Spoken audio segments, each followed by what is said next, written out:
नमस्कार किसान भाइयों, स्वागत है आपका हमारे YouTube चैनल धाकड़ एग्रीकल्चर में। किसान भाइयों, आज के इस वीडियो में हम बात करेंगे मक्का की फसल के बारे में।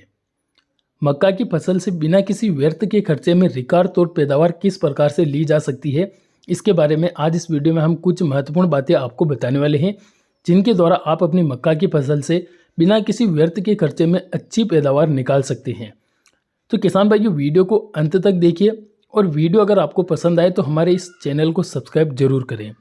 सब्सक्राइब करने के लिए नीचे स्क्रीन पर आपको एक लाल अक्षरों का सब्सक्राइब बटन दिख जाएगा, उसके ऊपर आपको क्लिक करना है और चैनल को सब्सक्राइब कर देना है और इस वीडियो को लाइक जरूर करना है। किसान भाइयों, बात करें अगर मक्का की फसल के बारे में, तो मक्का की फसल एक ऐसी फसल है जिसको पोषक तत्वों की काफ़ी ज़्यादा आवश्यकता होती है। अगर पोषक तत्वों की बात की जाए तो मक्का की फसल को मुख्य रूप से नाइट्रोजन, फास्फोरस, पोटास, इन तीनों पोषक तत्वों की आवश्यकता सबसे ज़्यादा होती है। इन तीनों में से नाइट्रोजन की काफ़ी ज़्यादा आवश्यकता मक्का की फसल को पड़ती है, क्योंकि मक्का की फसल का जो पौधा होता है वो हाइट में काफ़ी ज़्यादा बड़ा होता है और इतने बड़े पौधे के भरण पोषण के लिए नाइट्रोजन की काफ़ी ज़्यादा आवश्यकता पड़ती है।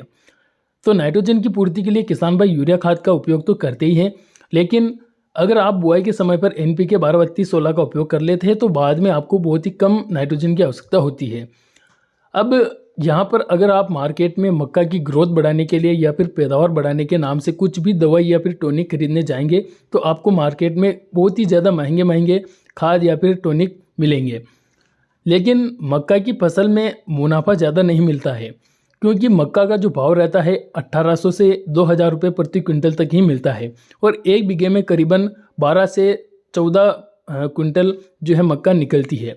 तो ऐसे में अगर मक्का की फसल में एक बीघे में हम ज़्यादा खर्चा कर देते हैं तो उससे हम माइनस में भी जा सकते हैं। तो आपको सही तरीके से जानकारी होना ज़रूरी है कि मक्का की ग्रोथ बढ़ाने के लिए कम खर्चे में भी हम किस प्रकार से मक्का की ग्रोथ बढ़ा सकते हैं। तो अब बात आती है मक्का की ग्रोथ की। तो जितनी अच्छी मक्का की ग्रोथ रहेगी, पैदावार भी उतनी अच्छी निकलेगी। तो मक्का की ग्रोथ बढ़ाने के लिए हमें कुछ स्प्रे करने की आवश्यकता होती है और इस समय पर मक्का की फसल 30 से 40 दिनों के आसपास हो चुकी है। तो अगर आपकी मक्का की फसल 30 से 40 दिनों के आसपास हो चुकी है तो आप मक्का की फसल में NPK 19-19-19 का स्प्रे करें। किसान भाइयों, NPK 19-19-19 1 किलोग्राम का आप अगर पैक लाते हैं तो आपके 1 एकड़ में आ जाता है और 1 किलोग्राम पैकिंग की कीमत मार्केट में ज़्यादा से ज़्यादा 200 रुपये के आसपास पड़ती है। तो 1 किलोग्राम को आपको 1 एकड़ में स्प्रे करना है।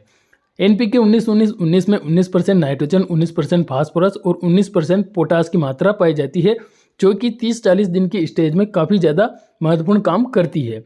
तो अगर आप 30-40 दिन की स्टेज में 19-19-19 का स्प्रे कर देते हैं तो मक्का की अच्छी ग्रोथ होती है, मक्का की फसल में पीलापन भी दूर हो जाता है, पत्ते चौड़े चौड़े होते हैं, इसके साथ साथ मक्का की हाइट भी बढ़ती है और आने वाला जो भुट्टा होता है उसमें दानों की संख्या में भी वृद्धि होती है।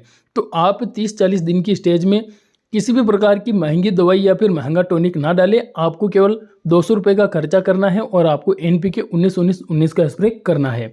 और इसके अलावा मक्का की फसल में यूरिया खाद भी आपको समय समय पर डालते रहना है, जैसे कि 30 से 35 दिन की स्टेज में, 60 से 65 दिन की स्टेज में और एक बार और लास्ट में आप मक्का की फसल में यूरिया खाद डाल सकते हैं। तो बहुत ही शानदार पैदावार आप मक्का की फसल से निकाल सकते हैं। तो ये कुछ महत्वपूर्ण बातें थी जो आपको ध्यान में रखना चाहिए और आप इधर उधर की बातों में ना आए, ज़्यादा महंगे खाद या फिर महंगे टॉनिक का उपयोग मक्का की फसल में ना करें। जिस चीज़ की मक्का को सबसे ज़्यादा आवश्यकता होती है उसी चीज़ को आप मक्का में डालें, तो इससे आपका व्यर्थ का खर्चा भी बचेगा, साथ ही साथ मक्का की अच्छी पैदावार भी निकलेगी। तो वीडियो अगर आपको पसंद आया है तो लाइक करें, हमारे चैनल को सब्सक्राइब करें और इसी प्रकार की जानकारी देखने के लिए हमारे चैनल के साथ में लगातार बने रहें। धन्यवाद। जय जवान जय किसान।